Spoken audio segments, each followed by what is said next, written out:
لهالدرجه الدموع غاليه على الفريق. الحكم ظالم، طرد من عندنا اثنين، يطرد الجولشي يعني في واحد يطرد الجولشي، الحارس الملعب ظلم حرام، يطرد اثنين والحارس يعني اثنين مطرودين واثنين صفر، يعني الحكم لين متى؟ الحكم مع البحرين ضدنا، هو مع البحرين ضدنا، البحرينيين كسرونا عشان لعبوا صار له ساعة بس كلهم يضربون اللاعبين العراقيين وما سوى لهم شيء. الحكم سيء يعني. سيء إلى درجة حكم متحيز. لازم كان يطلعوا 10 من اللعاب البحرينيين.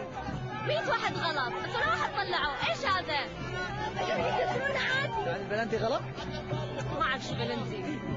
بس اقول حسبي الله ونعم الوكيل، وان شاء الله احنا نفوز، بس اقول لك الحكم متحيز. انتوا اللي اسستوا الملعب وانتوا خسرانين.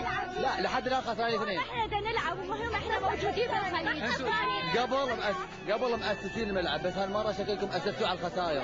احنا موجودين وراح نلعب. ثالث مسيره في كاس الخليج وثالث خسائر من متى؟ بس جبنا اسيا، لا تنسى كاس اسيا، جابوا العراق. احنا ابطال اسيا. هذا اول بس احس ابطال اسيا حتى يلعب مثل العراق، راح خسرانين بس خسرانين بشرف.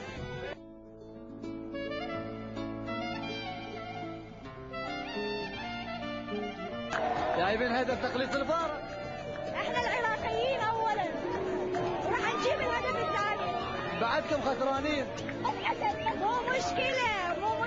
مو مشكلة خسرانين، بس اقول لك انه احنا عراقيين واحنا ابطال اسيا، والخليج عادي بس اسيا كبيرة والعراق حيفوز. حتى بس تعرفون انه لو مهما يكون مهما ايش يسووا بالعراقيين يبقونهم الاولين، يبقونهم الفايزين غصبا عليكم. اوكي؟ ان شاء الله نجيب الثاني والثالث لان نلعب بشرف. ان شاء الله يا رب، ان شاء الله يا رب الثاني والثالث والرابع والخامس، وحصوا بعين الحاسوس. ان شاء الله يا رب الفوز لنا لان احنا نلعب بشرف.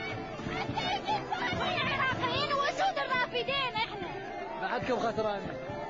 ان شاء الله يا رب نرضى.